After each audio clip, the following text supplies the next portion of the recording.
Gloire soit rendue à Dieu pour tout ce qu'il fait. Nous sommes contents de pouvoir partager la parole de Dieu avec vous. Et nous voulons vraiment nous arrêter encore toujours sur la calomnie. Vous savez, la parole de Dieu définit également la langue comme étant calomnieuse. Et nous avons vu que voilà, c'est un fléau, elle est venimeuse, elle est destructrice. Et des exemples de personnes qui sont livrées à la calomnie dans l'intention de nuire à leur prochain se laissent voir dans les Écritures. Je peux déjà voir ensemble avec vous dans Genèse au chapitre 31, le verset 1, les fils de Laban. La calomnie était là. La médisance, les commérages. On le voit aussi dans 2 Samuel 10, verset 3. Les princes d'Amon. On le voit dans 2 Samuel 16, verset 3, avec Tsiba. On voit dans 1 Roi 21, verset 13, les accusateurs de Naboth. On le voit dans Esdras 4, verset 7 à 16, les ennemis des Juifs. On le voit dans Esther 3, verset 8, Aman. Dans le psaume 31, verset 13, on voit les ennemis de David. Dans Jérémie 38, verset 4, on voit les ennemis de Jérémie. On dit on va le tuer avec notre langue. Dans Matthieu 26, verset 59 à 61, on voit les témoins contre Jésus, contre le Christ. Dans Actes 6, verset 11, on voit les ennemis d'Étienne. Dans Actes 17, verset 7, on voit les ennemis de Paul. La liste n'est pas exhaustive. Bien entendu, mes amis, la calomnie détruit beaucoup de personnes. Et des fois, on ne sait pas.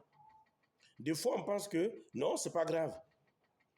Vous savez, les gens disent des choses méchantes, des choses mauvaises. Des gens disent des choses odieuses, désastreuses. Et les gens continuent. Vous savez, lorsqu'on essaie d'aider, toujours et toujours, on voit que le processus pour rétablir est entravé par la calomnie. Les gens continuent. Ils ne comprennent même pas qu'ils sont en train de s'auto-détruire. Bien sûr, on veut détruire le prochain. Il y a 6 étapes du processus malsain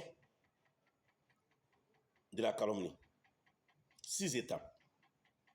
Tout comme dans le monde médical, où il y a plusieurs étapes dans le développement d'une maladie, dans l'organisme des êtres vivants, il existe plusieurs étapes gangréneuses de la calomnie qui sont particulièrement destructrices, nuisibles, même à une personne spirituellement saine. Ces étapes sont les suivantes. Premièrement, l'ignorance. C'est la première étape.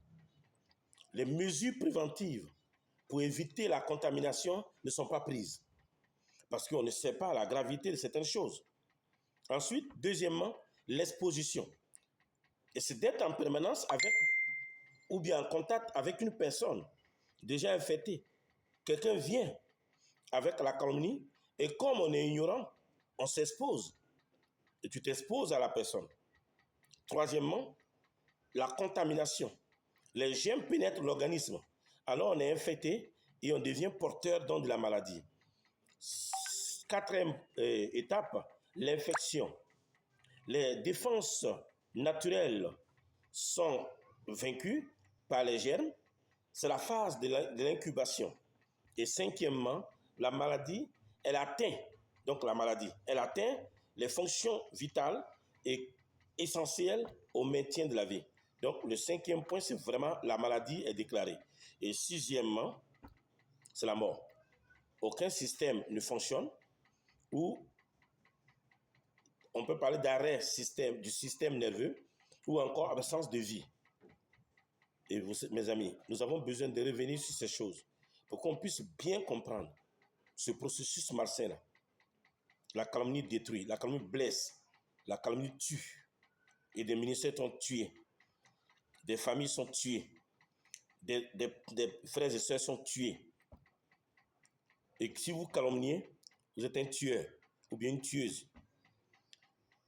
Prenez votre bouche et édifiez. La calomnie n'est pas une bonne chose. C'est très méchant.